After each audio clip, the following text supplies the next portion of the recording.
Good evening, everybody. Welcome to tonight's edition of Shop Talk, hosted by the Triangle Area SQL Server Users Group. So we have with us our usual hosts, the usual suspects. To this direction, we've got Mala. How you doing, Mala? Good evening, everyone. And right down here, we have Kaiser Soze. So how you doing, Kaiser? I'm doing great. My gait has improved. Exactly. Way to spoil the movie, Mike. Way to spoil the movie. Sorry, my bad. Yes, basically the movie is about learning how to walk better. That's right. All right. If this is your first time, welcome to Shop Talk. If this is your first time watching The Usual Suspects, you should still watch it. It's a great movie. But what we're doing here, we've got about an hour. Contractually, I'm obligated to fill this time. I'm only here because I'm required to be. But what are we doing? Actually, I have no idea what we're doing. We've never figured out what we were doing. We've just been faking it all these years. Nonetheless, the way that we've landed on how we fake this is that this is more of a chat-driven interactive conversation versus me just yammering for an hour. Despite that, if you look back at prior episodes, it's usually me yammering for about an hour. It's weird how that works out. But we do have a couple of topics tonight. There's, of course, the option of chat. If you are in chat, if you have questions, if you have topics of a discussion, if you want to try to derail me, good luck.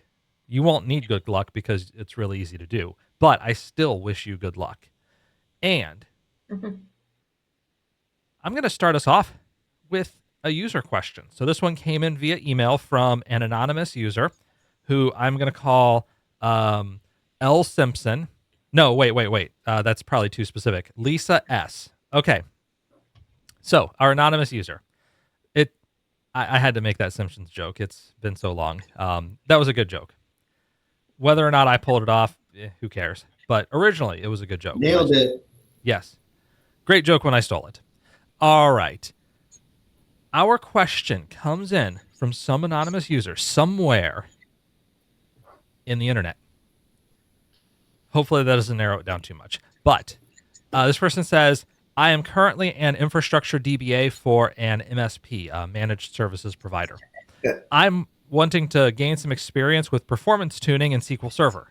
My job is an old school infrastructure DBA job, meaning we handle data protection, we handle high availability, disaster recovery, that sort of thing. What is the best next step in my career to gain experience in performance tuning? Would trying to get on a consulting firm be the best bet for gaining experience in performance tuning? Or would I already need to be good at performance tuning to get that kind of job at a consulting firm? So let's break this up. And then there's actually one more question that I'm going to hold off on until we've had our chance to hash through this bit. So we're going to take it one question at a time. First question is, someone's an infrastructure DBA. They're working at a managed services provider, which typically means you're Doing going similar to tasks. Yeah. What was that, Mike? You're doing similar tasks. Yeah, you're basically... Yeah, your job is monitoring systems, making sure that things don't fail. If they do fail, go contact the right people, be on call, that kind of thing. Meaning that person may not necessarily have wonderful chances to do a lot of performance tuning. But there's always a but here. But I don't think that should stop a person from gaining some knowledge. And Mike held up a fantastic book, one of many fantastic books. So this one, Grant Fritchie's SQL Server 2022 Performance Tuning. And I'm going to drop a link to that in chat. He updated it. 6th edition. So I'll drop the Springer link. That way you can get a direct link to it. Now, this is not the only book, of course, in the topic of performance tuning, but Grant does an amazing job. He does a good enough job that I created a YouTube video specifically telling him that he did a good job. So, also, I did happen to land on a rant about the difference between method and methodology. And the first comment on that video was actually somebody asking about method versus methodology, which is absolutely perfect as far as YouTube comments go. So, nonetheless,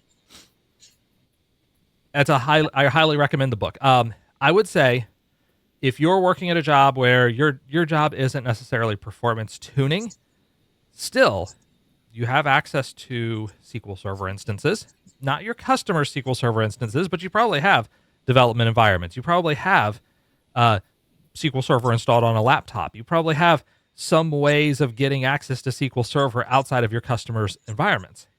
Also, depending on how busy you are, if you're constantly slammed 100% of the time, you're fighting fires 8 hours a day, that's hard. But I'm going to assume that at the managed services provider job, you're probably not working 8 hard hours a day. There's probably some time to experiment, some time to try some things out. And again, not necessarily on your customers' machines, but you may have that developer edition of SQL Server installed on a laptop, or if you're working from home, you might have a separate computer where you can install it. I would recommend try things out. Grab a book like Grant's book. If you're depending on how good your T-SQL skills are, grab a book like Itzhak Ben-Gan's book on beginning T-SQL. I know the name is Beginning, but it is a fantastic book. I have picked up things having read it 10 years into my career. And I don't say that in a light manner. I don't say like, aha, ha, ha, ha, even I can learn something. No, seriously, this book goes from the first half of the book is legitimately, you're new to T-SQL, let me explain to you the concepts. But then he starts getting into things like more complex uses of the apply operator, using the values clause for generating records.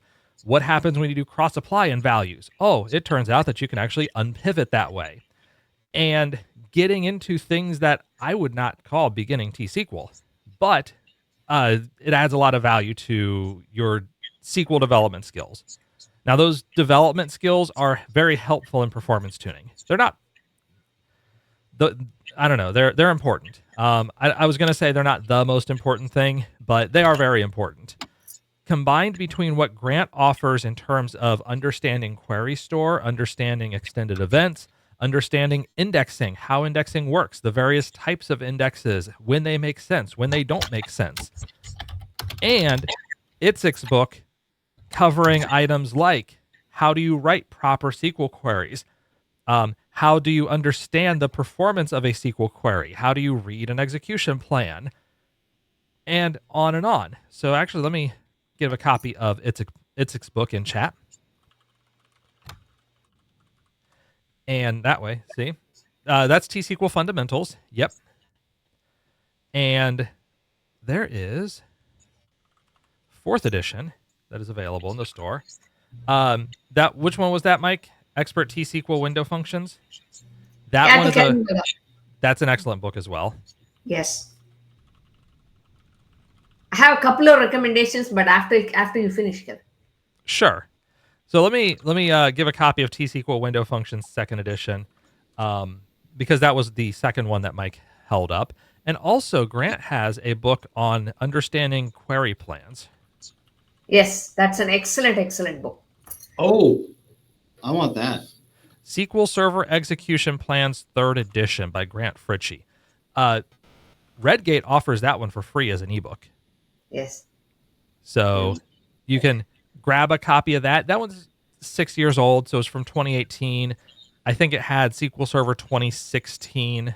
There have been new things that came out since then, but yeah, as far as understanding most environments, understanding the development side of the house, understanding how queries work, why queries work the way they do, how execution plans work, what some of the options are in SQL Server, how you can analyze when there's a problem on the server.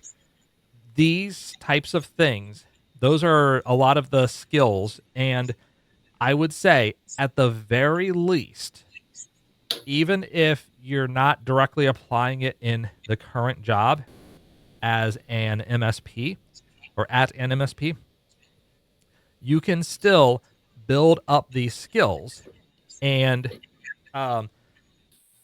there's an adage that I stole from Sean McCown, and similar to Michael Scott with Wayne Gretzky, I'm just gonna quote Sean McCown and take credit for the quotation. So you have, or you can make 1 hour a day at work where you learn. Find a time to do it. Block off an hour. Now, if you're in a call center style job where you're constantly on call and you might get paged at any point, that's more challenging. But in that case, block off a couple 30-minute blocks if you can. Or find time when, oh, I'm not doing anything right now. Let me try this out. Make an hour a day is what I'm saying. Make an hour a day for yourself. If you say, this is the skill set that I want to learn, I want to be a performance tuner, take that time. That's now your goal. Spend half an hour twice a day, or 1 hour once a day, or however you can fit this thing in, but spend an hour every day doing this kind of stuff. And you'll find pretty quickly that you'll start building up some of those skills. Even at the job, there may come times when, system's not performing very well. You might be able to offer some possible guidance. There's this long blocking chain. Well, in the process of understanding that there's a long blocking chain and reaching out to the customer, you might also be able to run who is active, grab the execution plan, and start digging into it a little bit on your own. You may not change anything or do anything directly, but that, even if that's not part of, say, directly responding to the customer, even if there's somebody else whose job it is to dig into it, that may give you an opportunity to learn some items on your own, learn how actual customer systems work, learn how other people are tuning. So if you do have someone who specializes in performance tuning at your managed services provider, maybe talk to that person. Hey, can you rope me in on a couple of these types of projects or these types of operations? And this could give you some way to work on some of those skills in-house. But even if absolutely cannot, no, you're infrastructure person, you can only work on infrastructure stuff, you're still rebuilding indexes, you're still dealing with high availability, disaster recovery. This still gives you an opportunity to check out extended events. It still gives you an opportunity to run things. Who is active? Yeah, go ahead, Mike. Kevin, that's a great insight. Like, if you're at that level of database access, you can study some. Like not read only. But you can read logs maybe, and you could look at extended events, like you said. Like that's a great suggestion. Yeah, absolutely. And Mala, I know you've been biting your tongue for a little bit. No. Nothing. The best training material is already what Kevin has shared. I have a couple of more to throw in if you want more variety. My good friend Joseph Sachs' material on Pluralsight on performance tuning is still available. It's a little bit old, but it's still an excellent course. So, what I like about this course is that he specifically uses a problem to demonstrate what is the solution as opposed to theoretical explanation of what is around execution plans and such, which also you need. But this may be a good add to your list for learning. A great course there. So this is. Sorry to interrupt you. No Global problem. Insights. What's the name of the person? Joseph Sack. Okay, gotcha. Thanks. And a good book by, I don't know if I can say his name right. I'm sorry for the long URL there.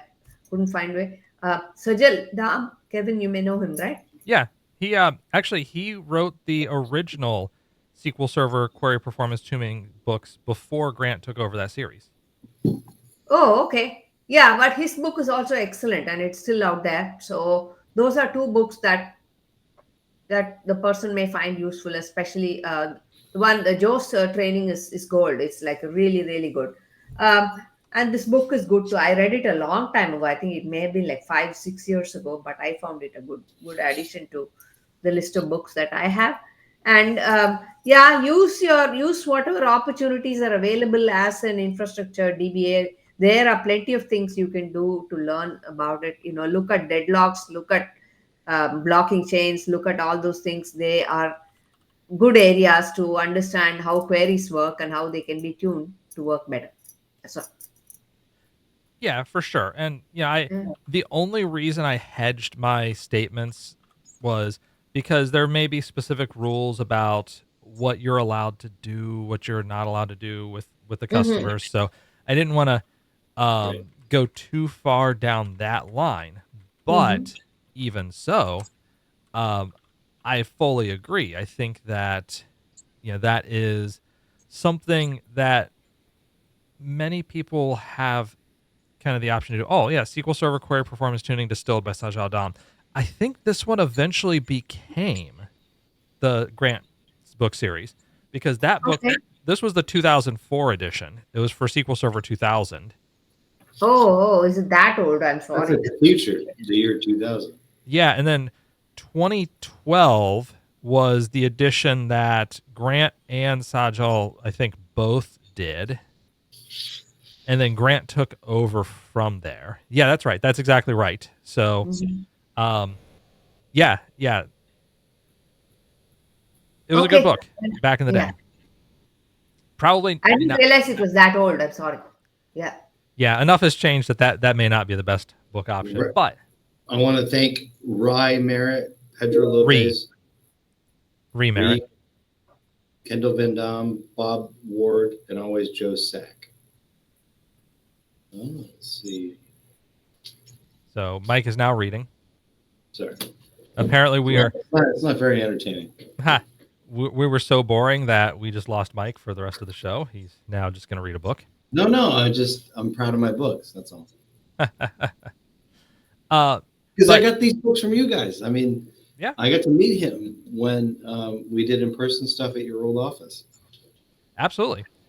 And I will, make note that I have read each one of the books that I mentioned. The 4 books that I mentioned, Uh I've read huh. all 4 of them.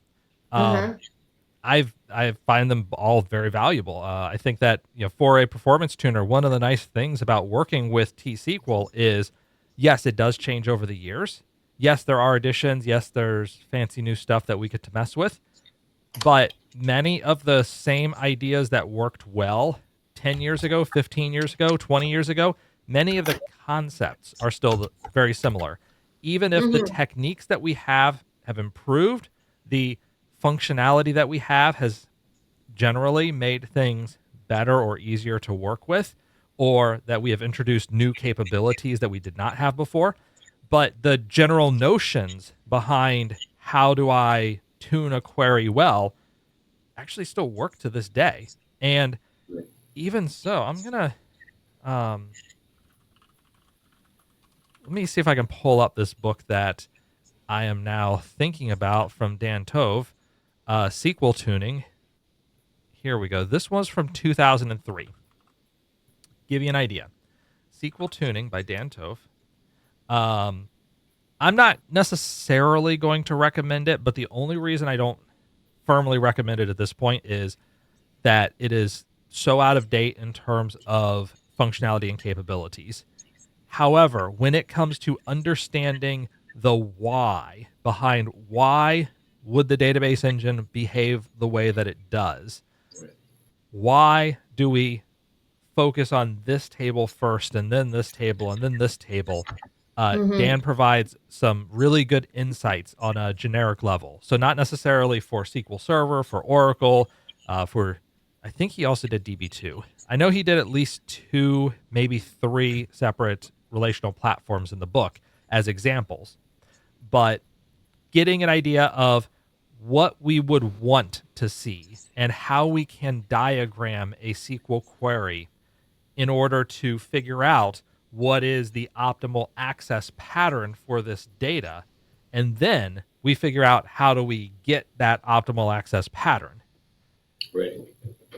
So even if I say I don't recommend picking up that book as someone who's new getting into performance tuning, I still really enjoyed that book. I got a lot out of it, and the thought pattern of diagramming that book or diagramming a SQL query still makes a lot of sense. And understanding how filters in the where clause or in join criteria should affect your query and how you should pick out, this is my driving table, this is the one I want to start with, and then I join to these tables later. I think it makes a lot of sense, especially when you're thinking about analytical systems. Mm-hmm. And as Andrew says, the answer is always more RAM. Yeah, if you could just flood the server with RAM, you're also fine. Can I ask a personal question? How much RAM do you have on your home computer, Kevin? How much RAM do I have on my home computer? Let's find I have out. 128 because I do it for experiments, and I know that you have more. This is an interesting book, Kevin. I've not seen it. Thank you for the referral. I think I want to buy it. It's a great book. Yeah, I highly enjoyed it. So, Mike, Have you met the author? The name looks no, unfamiliar. I'm pretty sure I've not met the author before, Mm-hmm. but I may have. I don't know. I may have seen him speak someplace, but I'm pretty sure I've not. So, Mike, to answer your question, I actually have less RAM than you. I only have 64 gigs of RAM. However, the reason is that it's DDR5 RAM, and DDR5, especially when the motherboard that I'm using came out, DDR5 really slowed down if you put more than one DIMM in per socket. Gotcha. If that makes sense. Basically, you had 4 slots where you could put RAM, and you only wanted to put RAM in 2 of them because it'll slow down significantly if you fill all 4 slots. Same thing was true with DDR4 early on, and then eventually they figured out ways to circumvent that and make it faster. So I expect in like 3 or 4 years, DDR5 will have similar solutions, and we'll be able to have 4 slots filled, and everyone will be happy. But until then, I'm down to 64 gigs. So you win this round. However, I do have a pretty nice processor still. Anders has 8, 16, 16, and 32, which those are good numbers for laptops and baby devices. Mine is 32. I don't do a lot of SQL Server work on my laptop, by the way. Well, I'm thinking about Anders because I've been practicing at home and over time, and it really will use all your RAM if it can. Oh yeah, that's why you set max server memory. Okay. Yeah, because I'll turn SQL Server off if I'm doing other stuff, and then I turn it back on, and then if I run a query that's big. So as part of this is related to the stream performance tuning. So this isn't an advertisement, but I have the Brent Ozark course, and he has like 3 versions of Stack Overflow, and at work I have the smallest one, and at home I have the biggest one because I have the space for it to practice, and it'll use anything you throw at it. Yep. It is your whole computer, and my computer is pretty beefy at home, like way more beefy than your computer. It'll use it all. Yeah, absolutely. And to that extent, I would say getting a copy of the Stack Overflow database for trying things out. It's a very common database. I like Daniel Hoopmacher's Chicago parking tickets database a lot. That one is moderately sized. It's about 8 gigs is the database backup size, and it expands a little bit. It's a pretty decent sized database with enough information that you can join together and turn it into some interesting queries and then trying. Databases go, I think Microsoft made some really good ones with AdventureWorks and Wide World importers. Really good ones. I have them, and I have T-SQL 6. Right. So I use them most of the time, and they're not big on volume or anything, although there is a data warehouse version, but still excellent examples across the board on whatever you want to test and play with. They're great. Well, Mala, your point is really great because per the question too, like if you're practicing performance and you have a home system, I mean, obviously this is a privileged thing because these are not cheap computers, but you can change all the indexes. You can be the administrator. You can do anything you want. Very comprehensive. Yeah. Whereas at Yeah. work, I have to put in a ticket and beg. Uh-huh. Begging is like the key word. And Anders says he has 32 gigs on his gaming sim, probably so that he can play American Truck Simulator. No, he plays like some space. Well, he plays Farming Sim. I know, Farm Simulator, and I'm just assuming that American Truck Simulator is probably on that list now. Pressure washer. The pressure washer game actually looks very soothing. It is funny how also an old Lawnmower man's Simulator. Yeah, that's true. It's now the old man stream. Sorry, everybody. Well, it's just fun having all of these games that are simulate a thing that you could do in life when, I could actually pressure wash my house. But I don't want to. I'll spend 8 hours pressure washing in a game. I got to get every last spot. Then my wife comes in. Well, have you pressure washed the house? Well, no, I've been pressure washing all these in-game houses. That's very important to the me. entire neighborhood, yeah. Do I get an achievement for pressure washing my own house? No, I don't get anything. You get a D achievement from your wife. That's what But anyhow, let's go on to the next question in this set. So there was a set of questions. We've hopefully comprehensively answered one, or at least snuck out while saying, hey, look over there. And our intrepid anonymous viewer was looking over that way. In 2 weeks, that person needs to come on and talk about performance and dazzle us. There will be a quiz. All right. The next question. This is going to be specific to consulting. And I think this may be specifically a Mala question. Mm-hmm. We'll have another question after this that gets into other types of jobs. But for consulting, let's say I wanted to get hired on at a consulting firm and probably doing performance tuning, at least as part of the job. Would I already need to be very good at performance tuning before I even get hired on at the consulting firm?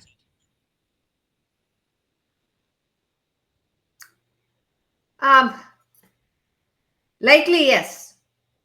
Because consultants like to impress their customers and they don't want to send a newbie in to mess around with customer stuff. So, again, I'm assuming by consulting, you mean that you're going in as an expert. Because generally, that's what consulting means. Generally, that they have a situation that their own employees cannot handle or something difficult that they want to bring somebody in from outside to help with.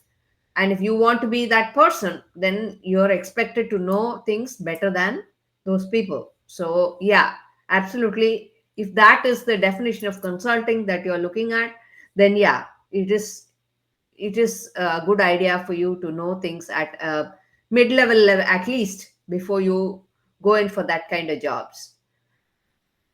But consulting is a very big word encompassing many different things. So Kevin was just making a brief summary of what all those things are before, and I'll leave it to him to expand on that little bit before we take it from there. Generally speaking, consulting as expertise, you do need mid-level experience at least for that. That's my opinion. I tend to agree. Now, Anders has in chat, consulting equals fake it till you make it. Charge more equals more expertise. Also, you need to be an expert from afar. The further away you are, the more of an expert you are. That actually... So I remember reading the book Winning Through Intimidation, which is a really fun read. And one of the things that the author points out was that when he was just a broker working locally, nobody cared about him. He was just another person, just someone to try to phase out of the contract as soon as possible so you didn't have to pay him. And then the way he kind of built a persona, including renting a Learjet, including like doing all of these things, looking fancy, dressing up really nice, having this wonderful brochure, the marketing and style, and also working with people further away. Now they're like, oh, well, this guy came all the way in from out here. So obviously he has to know what he's talking about way more than what our local people do, which is strange when you think about it. But the problem is most people don't actually think about it. They're just like, oh, this guy's an expert. He came from very far away to tell us more. And so I go back to that a little bit with what Anders is saying, and kind of, it's weird. There are some psychological tics that people have, including far away means more than local. Person who looks fancier obviously knows more. Person who can talk big clearly knows big. And there are other ways that people can in fact fake it, but and even like Andrew says, there is almost a luxury pricing to consulting that I don't know if I trust that consultant at $150, but the consultant at $500, definitely trust that person, even if it's the same person. So there's a bit of that. All of these things do exist. That said, I tend to agree with Mala that if you're going to be a consultant, then there are ways to bring in people who have less experience, usually as the junior consultant, where you've got maybe a more senior person and a couple of junior people to distribute out some of the hours. But if you're going to be a name consultant, meaning they're going to bring you in, L. Simpson and or Lisa S. Right. They're going to bring you in specifically to fix these performance problems. Then, you're probably going to need to know the stuff. And as Andrew says, small boutique consulting firm, generally you need very skilled people. That's because reputation matters a lot more. You can find people working at big four firms who are just out of college, who don't really know a whole lot. And generally they're backed up by people who do know a lot more. But they're going to have more possible roles if you're new to role and want to be a consultant as such. For the smaller ones, like Anders and Mala are saying, they're probably going to know who you are. They're going to have vetted you. They're going to know your reputation and have a level of expectation, because if it's a 6-person firm, they're sending you to a customer. It's just you. Or maybe it's you and one other person, but you're both sharing a lot of load and a lot of reputational weight along the way. Yeah. I have worked with many, many consultants in my career. And I found that when I was younger, I did work with some of the junior folks that, they might charge X amount per hour, and then it gets pushed down, right? Because they have associates that are, not getting paid the amount that the partners are. But I have a mixed bag. I would say mostly positive. Like you pay a premium for them, right? And they might solve a problem, and it's like time dependent, right? So we're going to upgrade from Siebel to Salesforce. We're going to upgrade from Salesforce to Snowflake. We're going to upgrade from Snowflake to the new database technology. And they have some expertise. And I've worked with some of the junior people when I was younger in my career, and like they didn't know everything, but they were pretty sharp. Like we whiteboard stuff out, and they'd be like, "We gotta do this, we gotta do this," and they were sharp and they were working their butts off. But yeah, if you are for your comment, if you are kind of like, I'm Kevin Spencer, or I'm Felix Wilson, and like they call you in, you definitely got to know your stuff, because that's why they're calling you. Right. They've got an issue. Yeah, and this leads to actually something Mala's mentioning in chat, and kind of hinted at a segue, but I completely plowed past the segue, and now I'm reversing course, and then we're going to take that segue exit now. And Mala says that billable people thing, this is more about contract work versus consulting, really. Gotcha. And that leads to the broader question of, how do people give me money? And I guess I'm going to phrase it that way, even though we're going to talk about 4 particular styles of work. The first one, full-time employment. That's on one end. On the opposite end, independent consulting. In the middle, we've got contract work, and we've got consulting for a firm.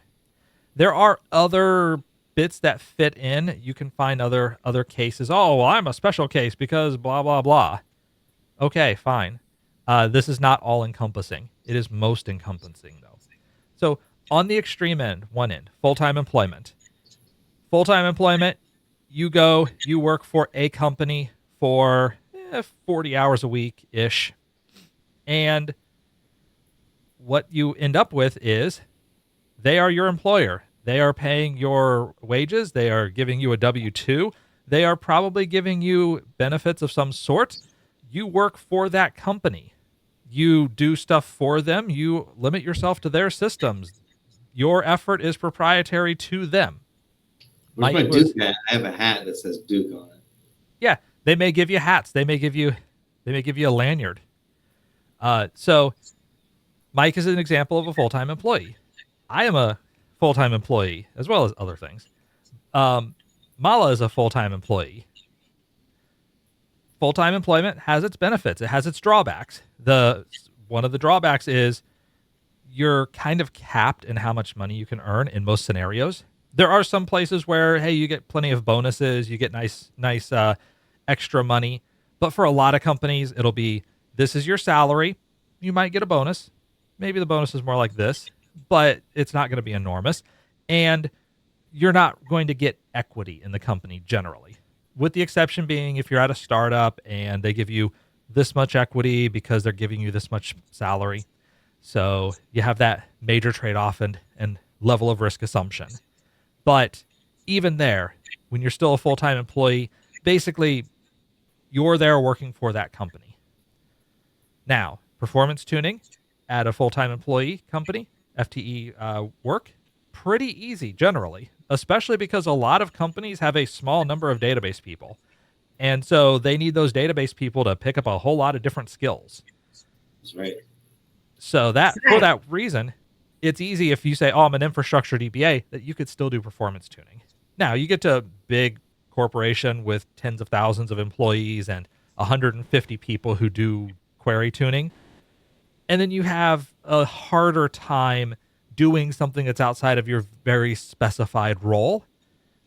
And that can be a challenge. But for most full-time employee situations, as a data professional, you're probably wearing several hats.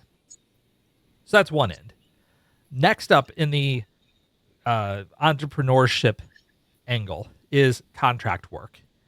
Contract work is essentially, I want to have 25 people. It's basically like I'm going down to Home Depot and saying, I need some DBAs, I need some data scientists, I need some developers. We're gonna build a wall, or not a wall. I didn't mean to say that. We're gonna build a ditch. Yeah, a data ditch. So I love that data ditch. But actually, I was kind of riffing on the one South Park episode where by the end of the episode, you have like I need 2 accountants and I need a lawyer, and then you have the people at the Home Depot like pick me, I can be an accountant. So you have this becomes your life as a contractor. You are not assigned to a company permanently. You do not. They basically what happens is usually you work for a contracting agency. The contracting agency has a contract with some larger company to provide a certain number of people to fill specific roles for a certain specified amount of time. During that time frame, you get paid by your contracting company, and they get paid by the client, by the company. So you are not a full-time employee. The body shop, yeah, that's basically what you're doing there. You Mm. are you're working at a body shop. They won't pay you benefits. The contracting company probably doesn't pay good benefits. Most of them don't.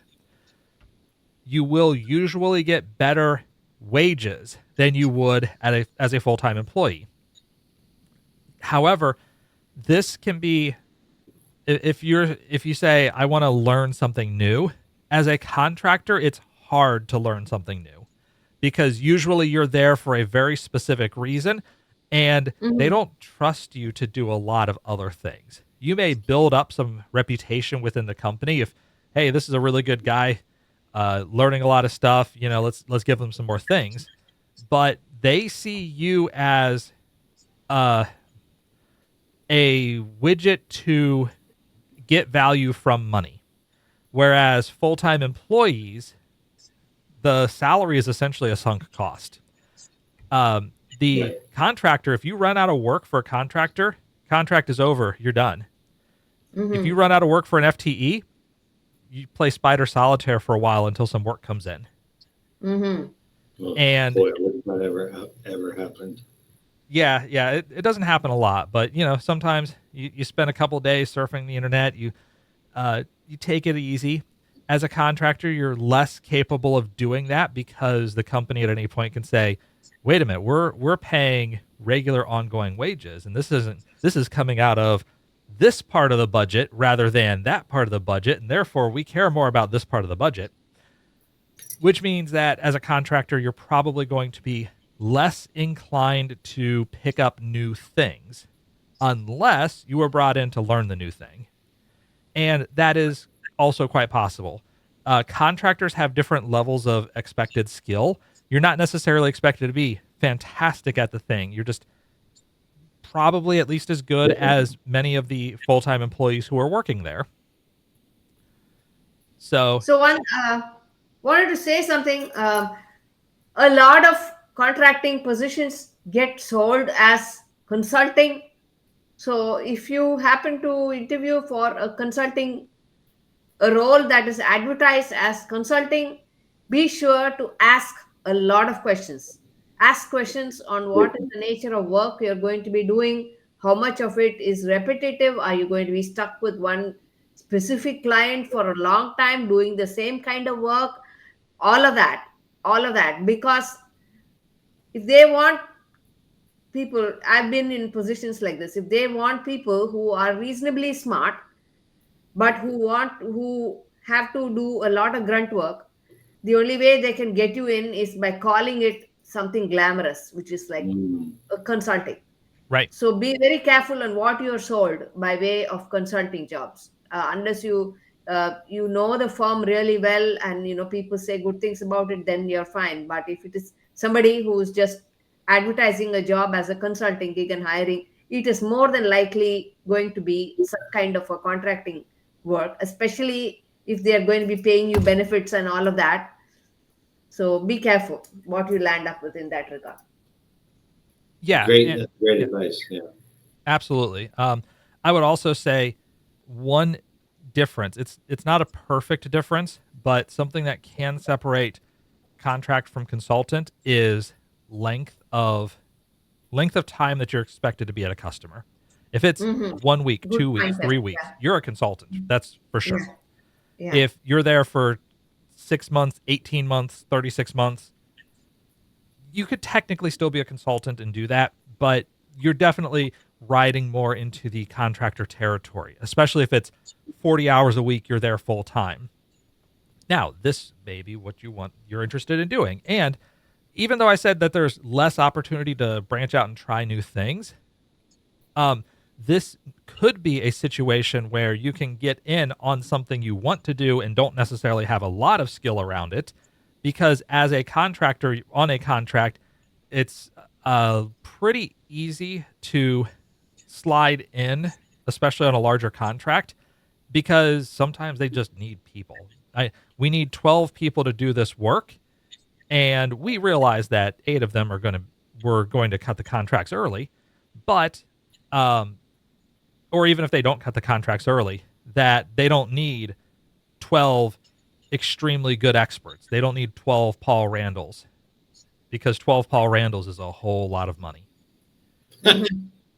And Um, ask about bench policies for sure. If you are an actual contractor, you will want to know about the bench. The bench is what happens when I'm not on a current contract. Do you pay me at all? Do you offer up any kind of support? Is it totally unpaid? Do I have benefits while I'm on the bench? Do you have any sort of training opportunities? Anything that I can do? How do you expect me to get off of the bench? Do you expect me to go hunt down this work, or are you signing up for actively? you to help me get the work. Yeah, exactly. And So, different companies will have different rules on all of this stuff. Mhm. so obviously I'm biased because I work in the healthcare industry and for a big hospital, but we,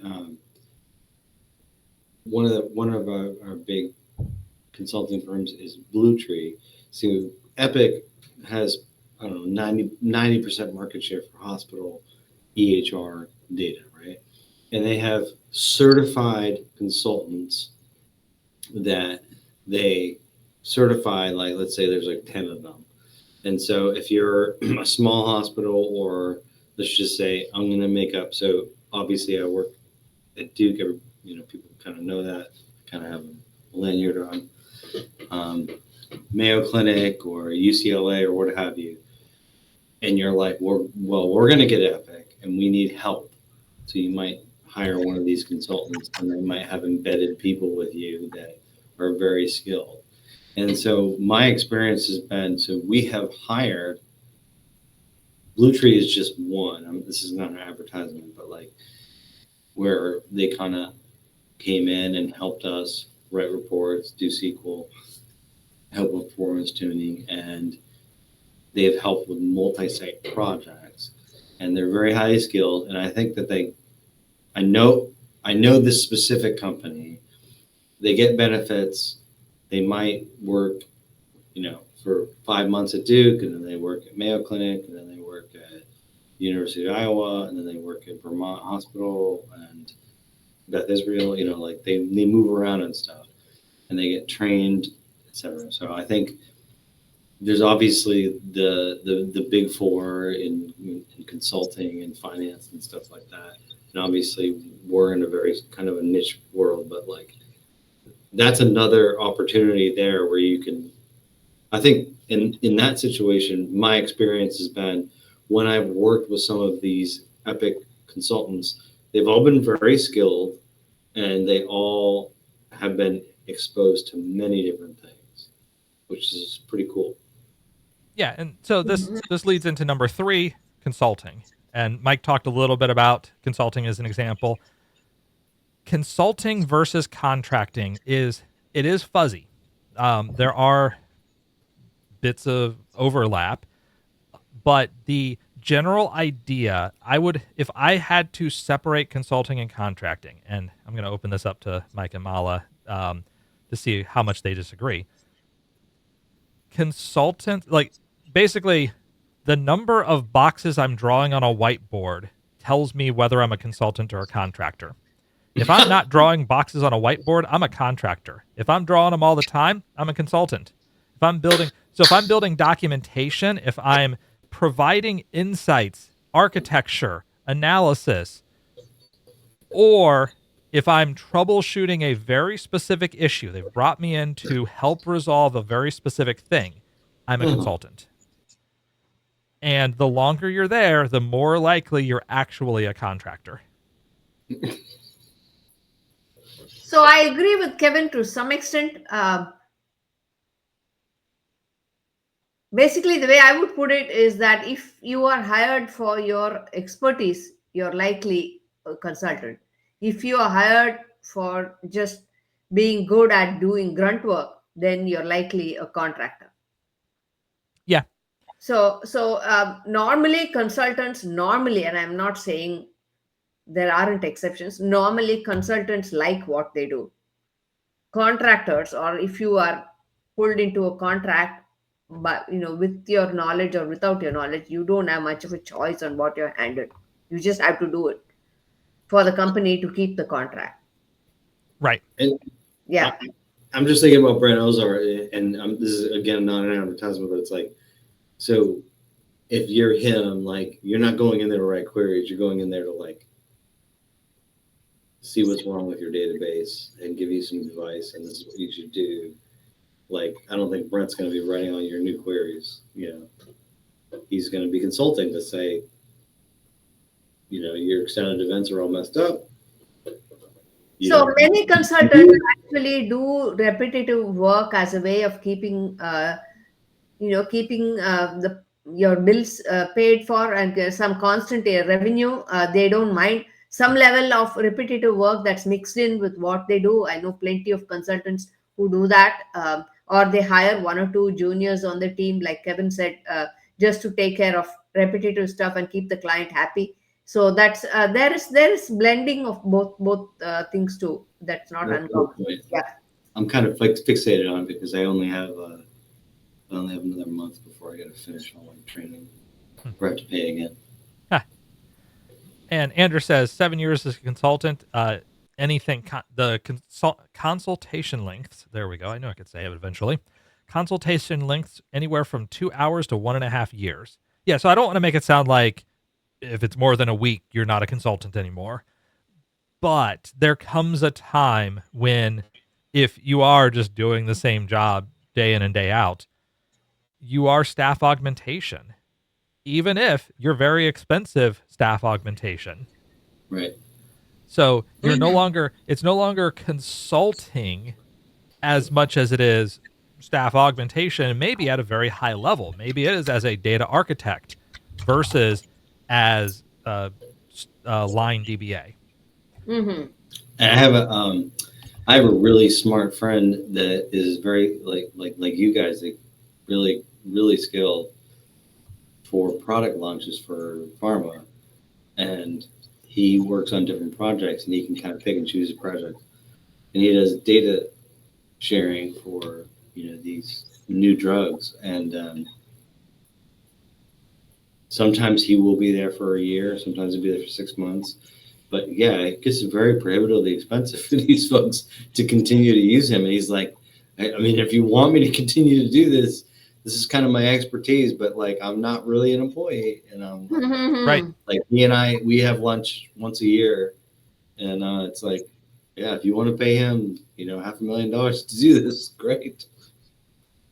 Makes sense. Also, one last thing is, at least in the US, if you are joining boutique consulting firms or smaller firms, ask again about how much your health insurance is going to cost, because that's not cheap.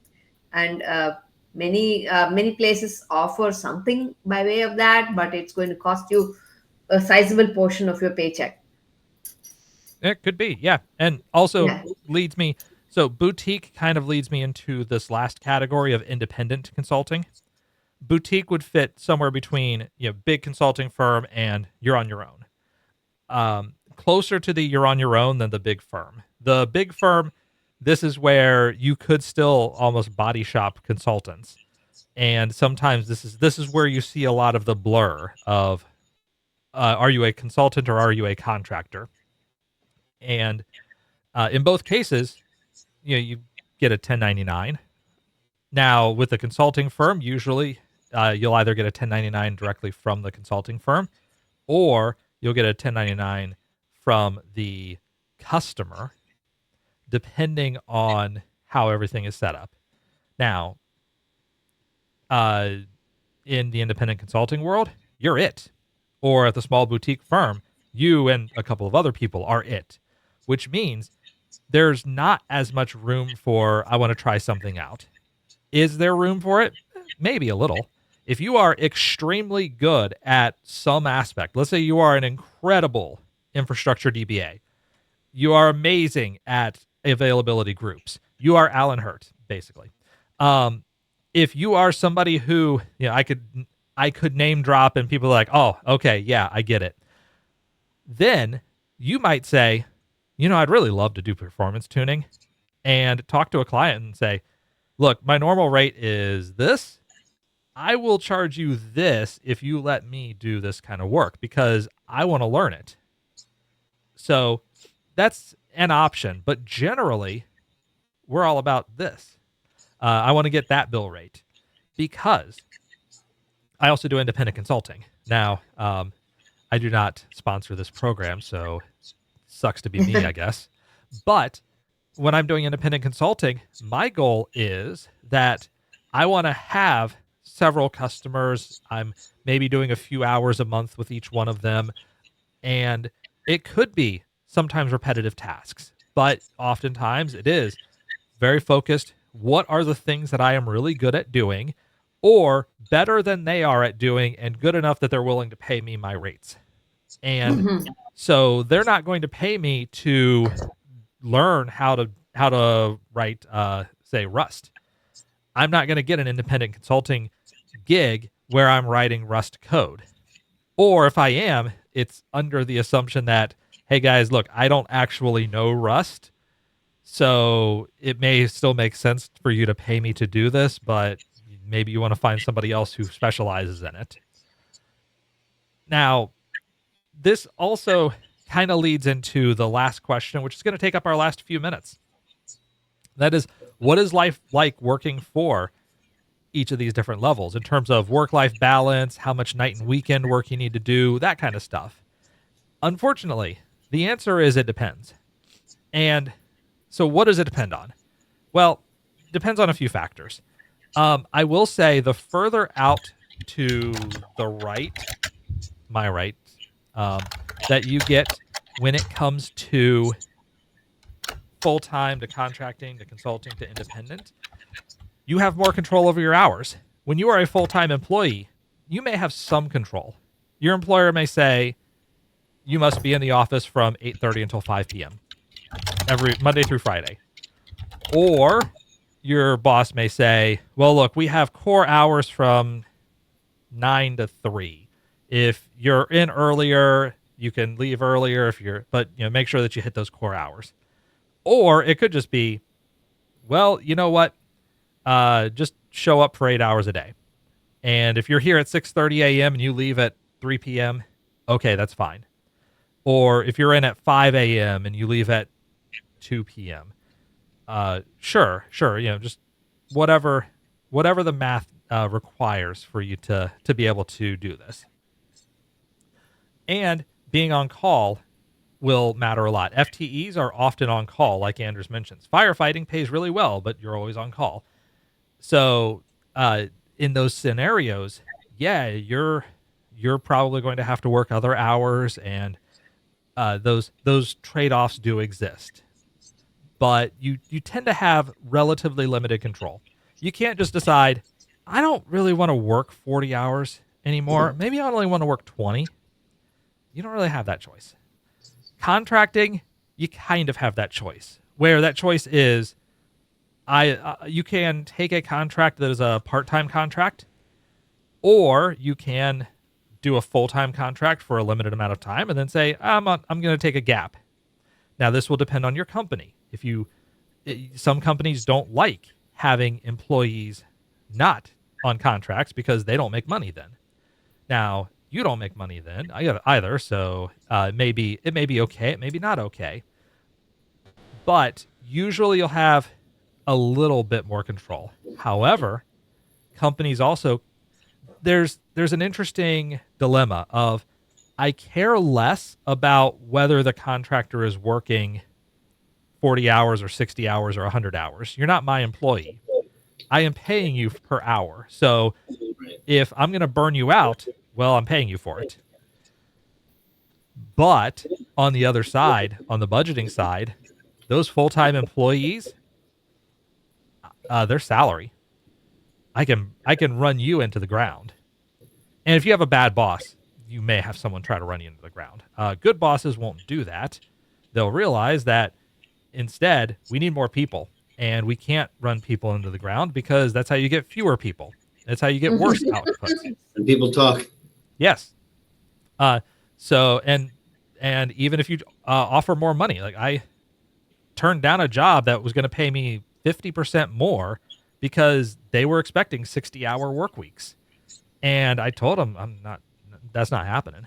Oh, but when we hire, we're hiring the second person, and as we hire the second person and get you up to speed, that number, we expect that number will drop.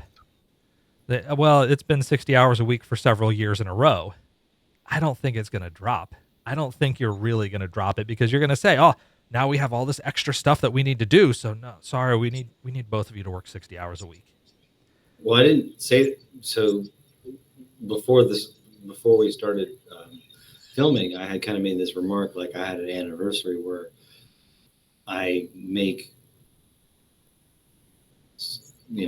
about the same that I used to make many years ago, and we kind of, not joking about it, but like I didn't insert a comment about like how much I traveled and how many hours a week I worked. I would work 70 hours a week routinely, which I don't do anymore. So like in theory, like my salary surpassed my 10-year ago salary finally, as a joke. But like the reality is that's not really true per what you're saying, Kevin. Right. Because I used to work 60, 70 hours a week routinely. Yeah. Yeah. And in the consulting world, the big consulting world, that's normal. They will run you through the grinder. Yes. Because that's how they get the most money. So they being the consulting firm. Boutique. Yeah. They're Austin usually consulting group. We used to work with them a lot. Yeah. Yeah. On the boutique side, you're less likely to experience it because you have so few people that if you burn out one person, then that can be a serious hit to the company. And also, usually at the boutique firm, that everybody knows each other. So you kind of have that humanized incentive. Whereas at big four consulting firm or large consulting company, the person 4 levels up doesn't care who you are. They may pretend to care that one time a year when they show up in the office, but otherwise, no, you're just meat widget with a number and a revenue line underneath.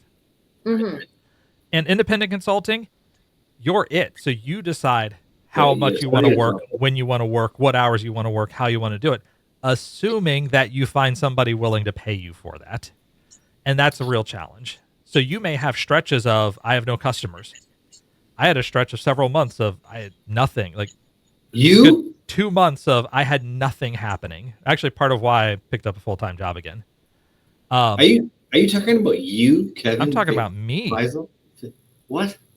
Yeah, it happened. And then I get no hope. I'm joking because there's no hope for me. And then, well, the funny thing is, I got the full-time job, and then consulting work started picking back up again. I can't win either way.